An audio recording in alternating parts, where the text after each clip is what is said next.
जो paper leak हुआ है नीट का, उस पर आपका क्या ओपिनियन है? अगर देखा जाए तो ये मेरे लिए पर्सनली है थोड़ा बहुत, क्योंकि मेरी बहन ने भी नीट दिया था और वो भी सफ़र कर रही है इस चीज़ से, और ये बहुत बड़ी बात है क्योंकि बच्चे एक साल तक मेहनत करते हैं या इतने साल तक मेहनत करते हैं, और ये सब पेपर लीक एंड ऑल, ये कहीं ना कहीं बच्चों के सीधे मतलब मेंटल पीस को हार्म कर रहा है। और ये इसको मतलब सरकार को सोचनी चाहिए, जो एनटीए है उसको सोचने चाहिए कि भाई बच्चे इतना मेहनत कर रहे हैं, उसके बावजूद आप ये सब कांड कर रहे हो, तो it's not fair for them ना। तो मैं तो यही कहूँगी कि इस पे पूरी तरीके से वो होनी चाहिए, इंक्वायरी होनी चाहिए, और एनटीए से, जो कि सुप्रीम कोर्ट ने दिया है डायरेक्शन, उनसे पूछताछ होनी चाहिए अच्छे से, और बच्चों को ऑब्वियसली न्याय मिलनी चाहिए। इन माई ओपिनियन मैं तो ये बोलूँगी कि जब से NTA has started to conduct exams all over the country, एक बार भी ऐसा नहीं हुआ है कि जब हम बोल सकते हैं कि free and Fairlie everything is happening. कहीं ना कहीं कुछ ना कुछ गड़बड़ी दिखी जाता है, एंड हमारे सामने ऐसे बहुत सारे एग्जाम्पल्स है दैट वी नो, बातचीत में सामने आ ही जाती है that those people were the ones who bought centers, who you know adopted unfair means to get hold of the question papers and to score, to get a perfect score in their exams. और अभी and since I am very thankful कि ये चीज़ें बाहर आई after NEET UG, whatever happen with the NEET UG thing, ये चीज़ें बाहर आई है। तो today the government is bound, the government आज उन्होंने मतलब it is only because of the pressure coming from the NEET UG paper leak and everything that आज आपका ये नेट का जो एग्ज़ाम है वो कैंसिल हुआ, नेट CSIR कैंसिल हुआ, फिर अभी नीट PGP आई गेस वो भी कैंसिल हो गया है। तो it is only because that कि हमारा फोकस जो है, जो गवर्नमेंट का फोकस है इन चीज़ों पे आ रहा है, और इसका यही मतलब है। And government is very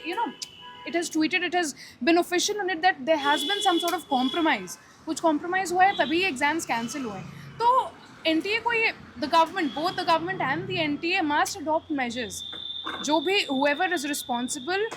they must be held accountable for whatever they have done, and they must be put behind bars, क्योंकि ये they are playing with the lives of the students of India, they're playing with the future of the country। एक तो इतनी मेहनत करते हैं, so much pressure we have to crack exams, and then centers पे आना, इतने expenses bear करना, और फिर and what about disabled people, वो हर बार नहीं आ सकते ना इतना, it is not possible at all कि आप हर बार every time you give exam, every time you come, and it is just the next day that we came to know that the exam got cancelled. So this is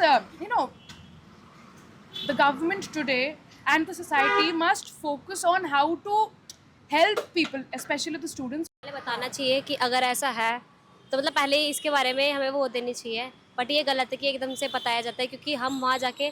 मतलब जो middle class से है वो वहाँ जाके क्या जवाब देगा, वो इतने पैसे खर्च करके आएगा, उसकी जिम्मेदार कौन होगा।